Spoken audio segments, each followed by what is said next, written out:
Guys, so we are doing the circulatory system dissection, so you should have already gone through the circulatory system guided notes and taken that quiz.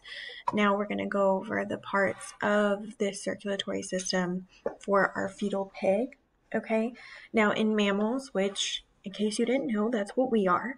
It's also called the cardiovascular system, okay? So cardio because of the heart, vascular because it's a bunch of tubes, like your blood vessels, that transport materials. Now, in the pig, the circulatory system is responsible specifically for transporting nutrients, gases, wastes, and hormones. Basically, anything that needs to get sent to any part of your body, it goes through your circulatory system. Think of it as like the highway of your body. Now, your circulatory system, because it sends out all these little messengers, is obviously involved in maintaining homeostasis. Now remember, homeostasis means balance, okay? So we want to make sure our body temperature, our immune system, the amount of water in our system and everything like that is at the rate that it needs to be, and our circulatory system is what helps us do that. Now, if you look at the picture, this pig has these lines drawn on it in order to show where they're going to make the cuts, the incisions, okay, to actually open the thoracic cavity, so that way we can see the heart and the lungs, okay? So they've now made the cut, so now we can go ahead and see into our thoracic cavity. So we can see the heart right here. Okay, now remember, this is a fetal pig, so it is going to be a little bit smaller. Your heart is about the size of your fist. So if you hold your fist to your chest, right in the middle, that's about the size of your heart. Now, the heart is protected in a membrane called the pericardial membrane. Anytime you see the word cardio or cardiac, it all means the heart. So also found inside here are the lungs, okay? So your heart sits right in between your lungs, okay? Now, you can see the thymus here, okay? It kind of got cut in the incision, but part of it is here and the rest of it is here. Your thymus gland is very, very, very important when you are younger, okay? Because it helps in developing your immune system, okay? So basically all of your immune system cells develop there and grow there. So that way your body, can build up a defense against normal bacteria and things like that you come in contact with when you're younger. And then, your immune system's pretty much built when you're older. And so it doesn't really do too much when you get older. So now we're going to go more in depth with our heart and our lungs. So here we can see the heart, okay? So they kind of pulled the lungs to the side so that way you can just see the focus of the heart. So it's kind of, these tweezers are called forceps, and they're kind of pulling the membrane aside, the pericardial sac aside, so that way you can fully see the heart opened up. Now you have your coronary artery, okay, which you can kind of see right here, okay, where that yellow dot is. It runs across the surface of your heart. This blood vessel specifically supplies your oxygen and nutrient-rich blood to the heart. Now, if you get a blockage of these arteries, that is where you can get heart attacks. Sometimes if you watch medical shows, they can call heart attacks coronaries. That's because usually the heart attack is because of a blockage in the coronary artery. Now, your coronary artery is also a good place to kind of notice on your heart where you can split up the left and the right ventricles of the heart, because both sides of your heart have atriums and ventricles, okay? So you have your right atrium, your right ventricle, left atrium, left ventricle. Those are the chambers, okay? You should have gone over that in your guided notes. So here you can see that the left ventricle is below the coronary artery, so then that would mean that the right would be above. Okay, so now we're going to look at the heart and lungs being removed, so that way we can look at them up close. Okay, so here we have the lungs. Now these are an adult human's hands. So as you can see, the heart is very, very small. This is a fetal pig. Okay, so you can see here, the right atrium is the top part, left atrium is the top part on the left. Then we have our right ventricle and our left ventricle. Now, if you remember, the left side of your heart is deoxygenated blood. Okay, so that's the part that is going to be taking all of the blood back to the lungs to get some more oxygen. And the right side is what's going to be pumping it out into the rest of the body.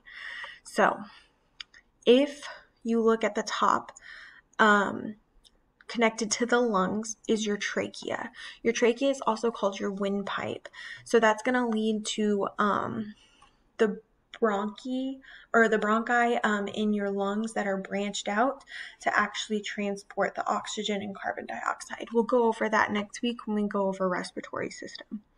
So another word for trachea is your windpipe. That's your breathing tube, okay? So we talked about it with digestive system. If you're eating food and you start choking, that means that your food accidentally went down your trachea instead of your esophagus, okay? So we don't want the food going into our lungs because RIP. So we want to make sure that only air and transportation of gases is going on there. So now we're going to look at our aorta. So the aorta is the biggest artery in the body, okay? This is a good, huge artery. It is at the top of your heart, and this is the artery. It has to be so big because it has to pump the blood to the rest of the body. Okay, so you can see it here. It exits out of the left ventricle, okay, because the left one is going to be, taking the blood out. So here it forms the aortic arch, okay, so it kind of arches over the top. So it carries the oxygenated blood under high pressure as it leaves the left ventricle of the heart, okay. So the aortic arch supplies blood to the upper body, and then the blood flows down caudally, okay, to the bottom in the aorta to supply the lower parts of your body. Okay, so the blood vessels that branch off through the aortic arch specifically supply blood to the top half of your body, and then the blood flows down lower so that way it can supply the lower extremities. So now we're going to look at a cross section of the pig heart. Cross section means, hey, we cut across it. Okay, so we kind of cut it in half. So here you can see the line of where they cut, so that way they're cutting between the ventricles and the coronary artery. Okay, so we have the left ventricle and then the right ventricle, just so you can kind of see how there are these chambers that when they're functioning, it will pump and fill with blood. So in order to look at something a little bit bigger, they have a dissection of a cow heart. Okay, so obviously you can see the cow heart is way bigger. Now, all of this white stuff is all fat.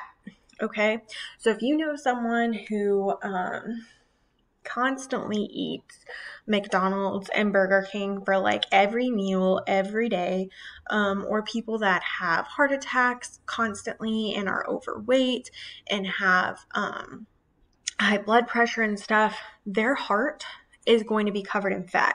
Now, the problem with that is your heart is made out of muscle, okay? If you have a bunch of fat on it, your heart muscle can't work as well because the fat is blocking its ability from being able to actually pump and move and work. Okay, so we need to make sure that, we eat healthy and, work out a little bit more so that way we don't have a fatty heart and we're not at high risk of heart disease. Now, you can see here the left and the right ventricle in this cross section are much bigger than the fetal pig cross section of the heart, okay? Because this is a full adult cow heart, the ventricles are going to be much larger, okay? So this kind of just goes over how you can see the different chambers in size, and then kind of see the directions that the blood will flow. Okay, so we have the separation between the left and the right ventricle is called the interventricular septum. Okay, big words. But from the right atrium, which is the top chamber, your deoxygenated blood passes through, okay, into the right ventricle. The right ventricle pumps it to the lungs so it can get oxygen. And then the oxygenated blood comes back into the left atrium, okay, then goes out through the left ventricle into the aorta to be pumped out to the rest of your body. This is the process you should have already gone over in the guided notes. So now we're going to look at the aortic valve itself a little bit closer. Okay, so the aortic valve, this is like the opening and closing door. Okay, it lets the blood either pump out or stay in. Okay, so it's kind of like the sphincters that we talked about in our digestive system. It works similar to that, but for the chambers of your heart. Okay, so the last thing we're going to look at is something called chordae tendineae. Okay, your chordae tendineae are inside of your atrioventricular valves. Okay, so so the valves in between your atrium and your ventricular, which is your ventricles. Okay, so to let the blood flow from the atrium to the ventricles, top to bottom. Now these close when the left and right ventricles contract to pump the blood out. Okay, now these chordae tendineae are these thin white strands that you see in the dissection. This is still in the cow heart. And they basically control the atrioventricular valve so they can't open into the atrium. Okay, so these are the tiny, tiny little tendons that tell the atrioventricular valves when they can open or when they can't. Okay, so that's it for the circulatory system dissection. So now you're going to go back to the hub and you're going to take your circulatory system dissection quiz. I'll see you guys in the next one. Bye.